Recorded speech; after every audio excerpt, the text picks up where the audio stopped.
대통령은 다른 나라와의 외교 관계를 위해서 또 국가의 이익을 위해서 다른 나라를 국빈 방문합니다. 우리의 공적인 행동, 사적인 모든 크고 작은 행동에는 분명히 어떤 목적이 있죠. 하나님의 아들이신 예수님도 이 세상에 그냥 오시진 않았습니다. 어떤 분명한 목적을 가지고 이 땅에 오신 겁니다. 오늘 본문은 이 목적을 우리에게 분명히 말해주고 있습니다. 예수님은 어떤 목적을 가지고 이 땅에 오셨을까요? 첫째로 예수님은 우리에게 생명을 주시려고 이 땅에 오셨습니다. 오늘 본문 10절이죠. 도둑이 오는 것은 도둑질하고 죽이고 멸망시키려는 것뿐이요 내가 온 것은 양으로 생명을 얻게 하고 더 풍성히 얻게 하는 것이다. 예수님께서 주시는 풍성한 생명은 분명히 이 땅에서만 누리는 그런 육신의 제한적인 생명은 아닙니다. 우리가 보통 육신으로는 한 70년, 80년 보통 살고 좀 건강하면 90년, 특별한 사람은 100살을 넘게 이렇게 살아가는데 겨우 그래봐야 한 3, 40년 차이밖에 나질 않습니다.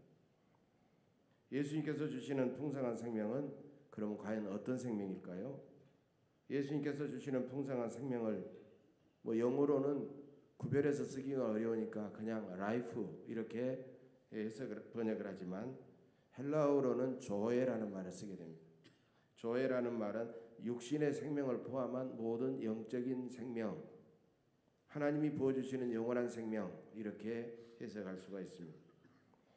요한복음 1장 14절에서도 예수님께서 주시는 영적인 생명은 예수님 안에 있는 생명이다라고 그렇게 번역한 바가 있습니다. 예수님 안에 있는 생명은 하나님은 시간과 공간의 제한을 받지 않기 때문에 시간과 공간의 제한을 받지 않는 영원한 생명이요 주님이 주시는 풍성한 생명입니다. 그런데 이것은 우리가 믿음으로 받는 생명이다라고 말할 수가 있습니다. 예수님은 요한복음 10장 28절 오늘 본문 이후에는 이 생명을 이렇게 말씀하고 있습니다. 내가 그들에게 영생을 주노니 영원히 멸망하지 아니할 것이요 또 그들을 내 손에서 빼앗을 자가 없느니라. 주님은 분명히 말씀하셨어요. 예수님은 우리에게 영생을 주시려고 오셨다라는 그런 말씀입니다. 그래서 영생이 없는 사람은 죽은 사람과 같습니다. 에베소서 2장 1절에는 하나님을 믿지 않고 예수님을 모르는 사람들의 영적인 생명의 상태를 이렇게 말하고 있어요. 그는 허물과 죄로 죽었던 너희를 살리셨도다 라고 말하고 있습니다. 이처럼 우리는 예수를 믿기 전에는 허물과 죄로 이미 죽어 있었던 사람이었다라고 말하고 있습니다. 여러분 꽃이 뿌리와 줄기에서 잘려져 나가면 꽃병 속에 들어가서 아직은 수분만 흡수하니까 살아있는 것처럼 보이지만 그것은 이미 죽어 있는 것입니다. 꽃병 안에서 살아있는 것처럼 보이기는 하지만 이미 죽어버린 것이기 때문에 점점 그 기운이 닿으면 이제 시들게 되고 말라지면 쓰레기장에 던져지게 되고 불구덩이 속으로 들어가고 마는 것입니다. 예수님의 이 생명 없는 그런 이 땅에 사람의 육신도 숨을 쉬고 있기는 하지만 이미 영적 생명은 죽어있는 그런 상태다라는 그런 말입니다. 우리는 예수님이 주시는 영생을 소유한 사람들입니다. 예수님은 우리에게 풍성한 생명 즉 영생을 주시려고 이 땅에 오셨습니다. 두 번째로 예수님은 당신을 영접하는 자 곧 예수님의 이름을 믿는 자는 하나님의 자녀가 되어 이 영생을 주시기 위해서 이 땅에 오셨던 것입니다. 요한복음 1장 12절에 보면 영접하는 자 곧 그 이름을 믿는 자들에게는 하나님의 자녀가 되는 권세를 주셨으니라고 하셨고 요한 1서 5장 12절에 보면 아들이 있는 자에게는 생명이 있고 하나님의 아들이 없는 자에게는 생명이 없느니라 분명히 말씀하고 있습니다. 하나님의 아들 예수님을 영접하는 자들에게는 하나님의 자녀가 되어 영생을 소유하게 되는 것입니다.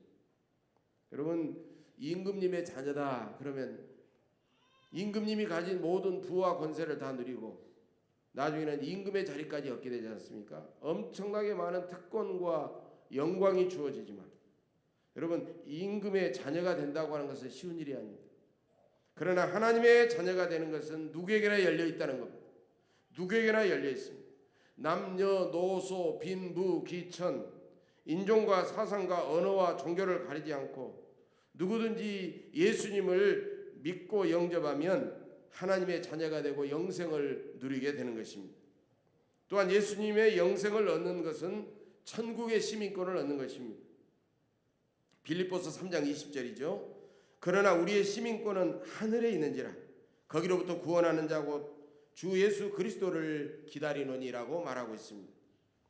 여러분, 우리에게는 한국의 주민등록증이 있습니다.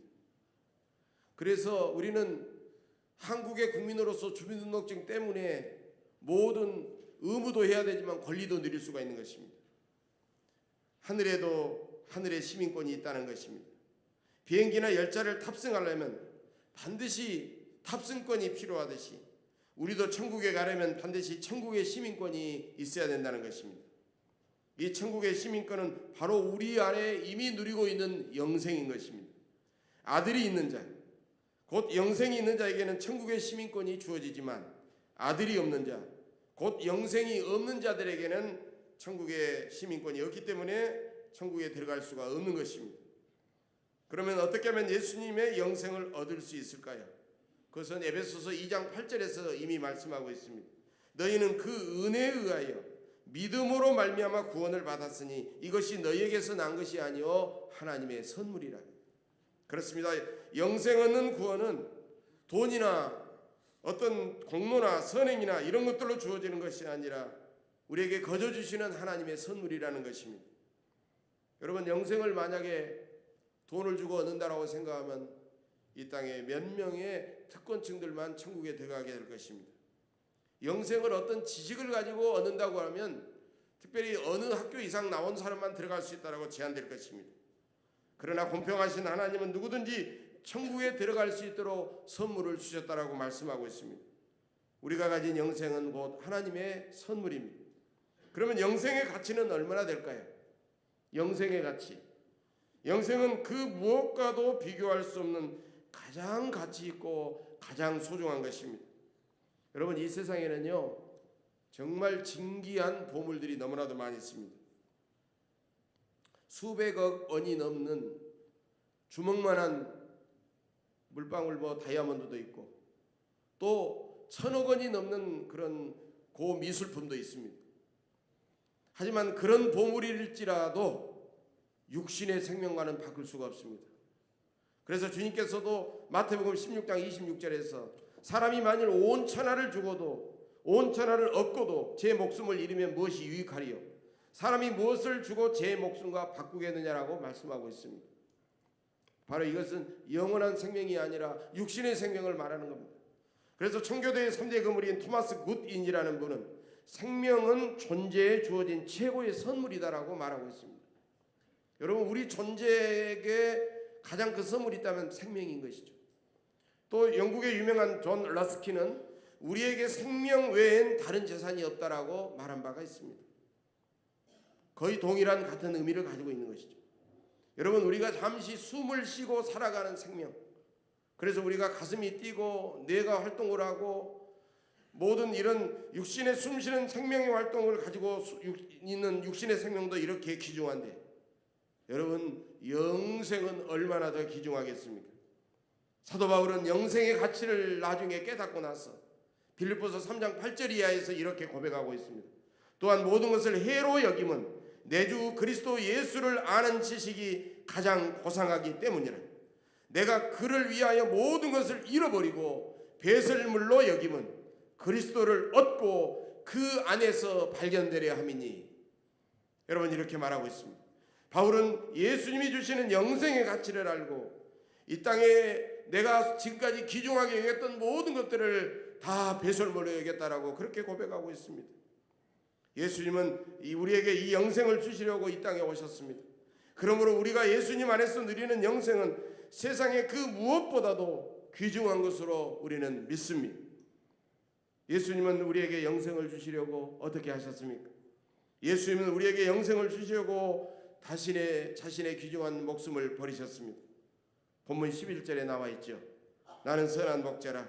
선한 목자는 양들을 위하여 목숨을 버리거니와. 예수님은 우리를 위하여 영생을 주시러 오셨고 그 영생을 주시는 과정은 당신의 귀한 목숨을 당신의 생명을 피 흘리고 희생하셨다는 것입니다. 예수님은 피 흘리지 않으면 다른 길이 없기 때문입니다. 히브리서 9장 22절이죠. 율법을 따라 거의 모든 물건이 피로써 정결하게 되나니 피 흘림이 없은즉 사함이 없느니라. 피 흘림이 없으면 죄와 영생의 문제는 해결할 수 없다라는 주님의 말씀입니다. 우리의 모든 허물과 죄와 사함을 받아서 하나님의 자녀가 되고 천국 시민권을 얻고 영생을 얻기 때문에 예수님은 우리 대신 죽으려고 이 땅에 오셨습니다. 그래서 예수님의 사랑은 크고 놀라운 사랑일 수밖에 없는 것입니다. 과연 여러분, 누가 우리 대신 선뜻 목숨을 희생하겠습니까? 안중근 의사나 윤봉길 의사는 나라를 위해서 생명을 버려 순국했습니다. 또 때로는 사랑하는 자녀를 위해서 목숨을 버리신 부모님도 계십니다. 또 세월호처럼 죽어가는 사람들을 살려내려고 하다가 자기가 대신 죽는 의인들도 있기는 합니다. 그러나 누가 영원히 멸망할 죄인 대신 목숨을 버리는 사람이 있겠습니까? 바로 예수님께서 나 같은 죄인을 위해서 목숨을 버리셨던 것입니다. 그래서 로마서 5장 7절 8절에서 사도 바울은 이렇게 말하죠. 의인을 위하여 죽는 자가 쉽지 않고 선인을 위하여 용감히 죽는 자가 혹 있거니와 우리가 아직 죄인 되었을 때 그리스도께서 우리를 위하여 죽으심으로 하나님께서 우리에 대한 자기의 사랑을 확증하셨느니라. 우리가 아직도 죄인이었을 때 예수님은 우리를 위해 이 땅에 오셔서 생명을 버리신 것입니다. 지금부터 20년 전 1998년으로 기록이 됩니다. 처음 개봉이 됐던 영화가 있죠. 세계적으로 히트쳤고 우리나라에서도 상영되었던 라이언 일병 구하기라는 영화가 있습니다.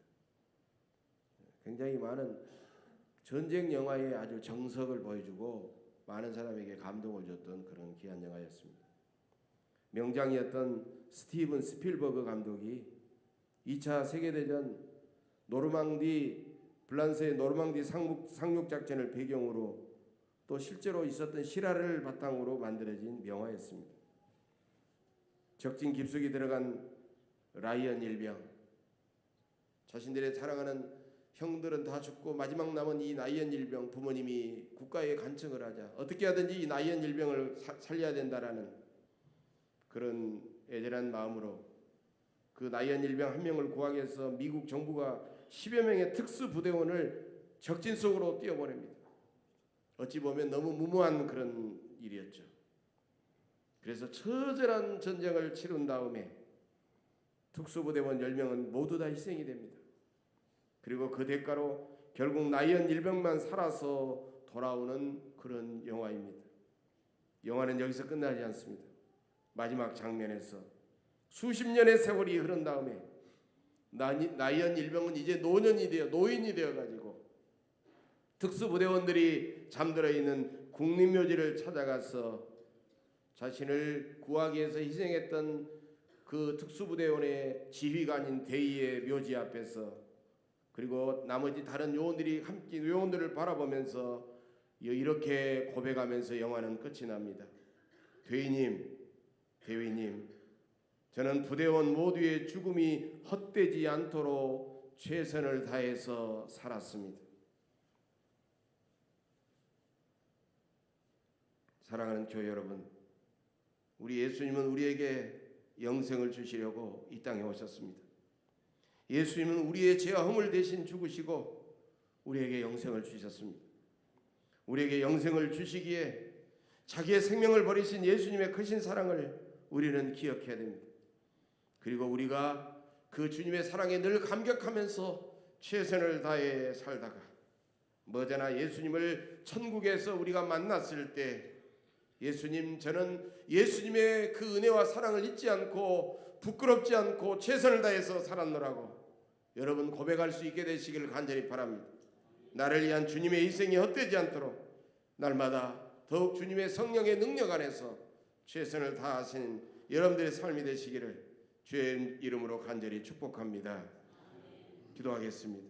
사랑의 예수님, 부족하고 허물 많은 우리에게 이대로 두시면 영원히 멸망하고 지옥불에 사라질 수밖에 없기에 영원한 생명을 주시려고 이 세상에 오신 크고 놀라우신 은혜에 감사를 드립니다.